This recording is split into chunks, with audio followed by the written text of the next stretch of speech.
Hi friends, welcome to my channel Fit with Kalpu. இன்னைக்கு இந்த வீடியோல நம்ம என்ன பார்க்க போறோம்னு பாத்தீங்கன்னா சட்டுன்னு ஒரு கருப்பு உளுந்து கஞ்சி எப்படி பண்றதுன்னா பார்க்க போறோம். வாங்க வீடியோக்குள்ள போலாம். அதுக்கு முன்னாடி என்னோட சேனலை ஃபர்ஸ்ட் டைம் பார்க்கறவங்க மறக்காம Subscribe பண்ணிக்கோங்க. அதுக்கு பக்கத்துல இருக்க பெல் ஐகானையும் கிளிக் பண்ணிக்கோங்க. லைக் பண்ணுங்க and then ஷேர் பண்ணுங்க. வாங்க வீடியோக்குள்ள போலாம். இந்த கருப்பு உளுந்து கஞ்சி செய்யறதுக்கு என்னென்ன வேணும்னு பாத்தீங்கன்னா நான் 1 கிளாஸ்க்கு ஒரு 150 ml மட்டும் இப்ப பண்றேன். இது வந்து பாத்தீங்கன்னா ஒரு 2 ல இருந்து 2.5 ஸ்பூன் கருப்பு உளுந்து எடுத்துன்னு இருக்கேன். இது வந்து 2 வால்நட், பூசணி விதை வந்து ஒரு 10 எடுத்துட்டு இருக்கேன். 4 கேஷ்யூ எடுத்துட்டு இருக்கேன். இது வந்து பாத்தீங்கன்னா தர்பூசணி விதை அது கொஞ்சம் எடுத்துட்டு இருக்கேன். 2 ஏலக்காய், இது கூட வந்து நம்ம அரைச்ச ஃபிளாக்ஸ் சீட் வந்து நான் எடுத்துப்பேன் 1 ஸ்பூனு. அவ்வளவுதான். வாங்க எப்படி பண்றதுன்னு பார்க்கலாம். இப்போ வந்து நான் கருப்பு உளுந்தை வந்து வானல்ல சேர்த்துக்கிறேன். இது வந்து நல்ல செவர வந்து நம்ம வறுக்கணும். வறுத்துக்கலாம். இந்த கருப்பு உளுந்து வந்து நல்லா செவ்வர வறுத்துக்கோங்க. இந்த வறுத்துக்கிறது எப்படி நம்ம தெரிஞ்சுக்கணும் அப்படின்னு பாத்தீங்கன்னா இந்த வெள்ளையா இருக்குது இல்லைங்களா, அதனால நல்ல பளிச்சுன்னு நல்ல டார்க் வெள்ளையாகும். அப்போ வந்து பாத்தீங்கன்னா நமக்கு நல்லா செவ்வர வறுந்துச்சு அப்படின்னு அர்த்தம். இல்லை உங்களுக்கு வந்து டவுட்டா இருந்துச்சுன்னா 1 எடுத்து வாயில போட்டு சாப்பிட்டு பாருங்க, நல்லா செவந்து வறந்துருக்கா என்னன்னு தெரியும். நம்ம இதே வெள்ளை உளுந்துன்னா நம்ம ஈஸியா கண்டுபிடிச்சிடலாம். இது கருப்பு உளுந்துங்கிறதுனால அவ்வளவு சீக்கிரம் நம்ம கண்டுபிடிக்க முடியாது. அதனால வந்து ஒரு வாயில போட்டு டெஸ்ட் பண்ணி பார்த்துக்கோங்க. நெக்ஸ்ட் இது வந்து பாத்தீங்கன்னா கருப்பு உளுந்து வந்து நல்லா ப்ரோட்டீன் ரிச்சு. நம்ம மார்னிங் பிரேக்ஃபாஸ்ட்டுக்கு இதை மாதிரி கருப்பு உளுந்து கஞ்சி எடுத்துக்கிட்டோம்னா நமக்கு வந்து ரொம்ப நல்லது. நம்ம வந்து வெயிட் லாஸ் பண்ணும்போது சதை வந்து தளன்னு இருக்கும், ஸ்டிஃபா இருக்காது. நம்ம வந்து பாடி வந்து நல்லா ஸ்டிஃபா இருக்கணும் அப்படின்னு பாத்தீங்கன்னா நம்ம மார்னிங் ப்ரோட்டீன் ரிச் வந்து கண்டிப்பா எடுத்துக்கணும். அதனால இதை மாதிரி வாரத்துக்கு 1 நாள் இல்லைன்னா 2 நாள் வந்து கருப்பு உளுந்து கஞ்சி வந்து ட்ரை பண்ணுங்க. அதுதான் நல்லா செவர வறுக்கட்டும். அவ்வளோதான் பாருங்க, நல்லா செவக்க வறுந்துருச்சு. இதில் பார்த்தீங்கன்னா நல்லா வெள்ளை கலரில் தெரியும் உங்களுக்கு. இந்த மாதிரி நல்லா செவக்க வறுத்துக்கோங்க. வறுத்துட்டு இதை டிரான்ஸ்ஃபர் பண்ணிக்கலாம். இது எல்லாத்தையும் வந்து இந்த வானலில் சேர்த்துக்கலாம். வானலில் சேர்த்துட்டு கொஞ்சம் லைட்டாக வறுத்துக்கோங்க. இது வந்து கொஞ்சம் பிசுக்கு தன்மை இருக்கும். கொஞ்சம் வறுத்துட்டோம்னா நம்ம நல்லா அரைப்பட்டு வரும். பாருங்க, இது மாதிரி நல்லா செவக்க வறுத்துடுங்க. உங்களுக்கு பார்த்தா தெரியும் பாருங்க, நல்லா ஏலக்காய்லாம் புஷ்ஷுன்னு நல்லா வீங்கி போயிருக்கு.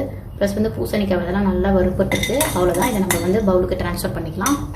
இதை வந்து நான் வந்து 1 ஸ்பூன் வந்து ஃப்ளாக்ஸ் சீட் வந்து அரைச்சி வச்சிருக்கேன் ஆல்ரெடி. அதை வந்து லைட்டாக வந்து ரோஸ்ட் பண்ணிக்கிறேன். ரோஸ்ட் பண்ணிவிட்டு இதை வந்து அதை கூட சேர்த்துக்கலாம். அவ்வளோதான். இது வந்து நல்லா ரோஸ்ட் ஆகிடுச்சு. இப்போ வந்து எல்லாத்தையும் நம்ம மிக்ஸி ஜாருக்கு ட்ரான்ஸ்ஃபர் பண்ணி கிரைண்ட் பண்ணிடலாம்.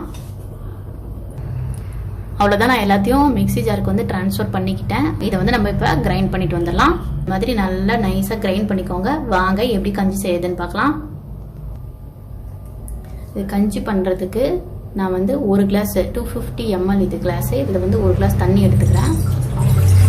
1 கிளாஸ் தண்ணி எடுத்துக்கிட்டு அதில் 2 ஸ்பூன் வந்து கருப்பு உளுந்து கஞ்சி இப்போ நம்ம பண்ணோம் இல்லைங்களா, அதில் வந்து 2 ஸ்பூன் வந்து நான் கலந்துக்கிறேன். இதில் வந்து இந்த பவுடரை கலந்துட்டு நல்லா கலக்கிட்டு அதுக்கப்புறமா வந்து ஸ்டவ் ஆன் பண்ணுங்க. இல்லைனா வந்து கெட்டி ஆயிடும். ஓகே, நம்ம இப்போ ஸ்டவ் ஆன் பண்ணிக்கலாம். ஆன் பண்ணிட்டு தொடாவிட்டே இருங்க, இல்லைன்னா கெட்டி ஆயிடும். நான் இப்போ வந்து 1 கிளாஸ்க்கு எப்படி பண்றது அதை தான் நான் இப்போ செஞ்சு காமிச்சிட்டு இருக்கேன். நான் வந்து உளுந்து வந்து 2.5 3 ஸ்பூன் எடுத்துக்கிட்டேன். நீங்க அதே மாதிரி எடுத்துக்கிட்டீங்கன்னா 2 கிளாஸ் ஒரு வேளைக்கு வந்து 2 கிளாஸ் நீங்க தாராளமாக குடிக்கலாம். பிரேக்ஃபாஸ்ட்டுக்கு 2 கிளாஸ் குடிச்சிங்கன்னா உங்களுக்கு வந்து பிரேக்ஃபாஸ்ட் வந்து பார்த்தீங்கன்னா 300 கலோரி வரும். ஸோ உங்களுக்கு வந்து கரெக்டாக இருக்கும். 1 கிளாஸ் குடிச்சிங்கன்னா பத்தாது. ஸோ 2 கிளாஸ் எடுத்துக்கோங்க. இது நல்லா வேகட்டும். இது வந்து ஒரு 5 ல இருந்து 10 மினிட்ஸ் ஆகும். அவ்வளோதான். நம்மளுடைய கருப்பு உளுந்து கஞ்சி வந்து ரெடி ஆயிடுச்சு. இது வந்து ப்ரோட்டீன் ரிச். நீங்கள் வந்து வீக்லி 2 டைம்ஸ் இல்லை 3 டைம்ஸ் எடுத்துக்கோங்க. இல்லைன்னா அட்லீஸ்ட் 2 டைம்ஸாவது எடுத்துக்க ட்ரை பண்ணுங்க. அப்போ தான் வந்து நமக்கு வந்து பாடி வந்து நல்லா ஸ்டிஃபாக இருக்கும், இல்லைன்னா தளன்னு இருக்கும் வெயிட் கம்மி பண்ணால். இதை நீங்கள் வெயிட் கம்மி பண்ணுறதுக்குன்னு கிடையாது, நார்மலாகவே வந்து நீங்களும் எடுத்துக்கலாம். வீட்டில் இருக்கவங்க எல்லாருக்கும் கொடுக்கலாம். Protein rich. அதனால் வந்து எல்லாருக்கும் கொடுத்து என்ஜாய் பண்ணுங்கள். வாங்க நம்ம இதை சர்வ் பண்ணுவோம். அவ்வளோதான். நம்மளுடைய கருப்பு உளுந்து கஞ்சி ரெடி ஆயிடுச்சு. இது மாதிரி நீங்களும் ட்ரை பண்ணி என்ஜாய் பண்ணுங்க. வெயிட் லாஸ் அப்போ இது மாதிரி 2 டைம் எடுத்துக்க ட்ரை பண்ணுங்க. இது பார்த்தீங்கன்னா 300 ml கிளாஸ். திரும்பியும் சொல்கிறேன் நான், இது 300 ml கிளாஸ். இதில் நீங்கள் 1 எடுத்துட்டா போதுமானது. 150 ml கிளாஸ்னா 2 எடுத்துக்கோங்க. இதில் வந்து நீங்கள் பார்த்தீங்கன்னா 1 ஸ்பூன் வந்து தேங்காய் பூ போட்டு சாப்பிடலாம். பெஸ்ட் வந்து நீங்கள் இதை அப்படியே குடிக்கிறது தான். உங்களால் குடிக்க முடியாத பட்சத்தில் நீங்கள் வந்து நாட்டு சர்க்கரை இல்லை வெல்லம் இல்லை மலை தேன் ஏதாவது 1 ஸ்பூன் ஆட் பண்ணிக்கலாம். அவ்வளோதான். நம்மளுடைய கருப்பு உளுந்து கஞ்சி வந்து ரெடி ஆயிடுச்சு. நெக்ஸ்ட் வீடியோவில் பார்க்கலாம். மறக்காமல் என்னுடைய சேனலை சப்ஸ்கிரைப் பண்ணிக்கோங்க, பெல் பட்டன் அழுத்திக்கோங்க, லைக் பண்ணுங்கள் அண்ட் ஷேர் பண்ணுங்கள். நெக்ஸ்ட் வீடியோவில் பார்க்கலாம். பாய்.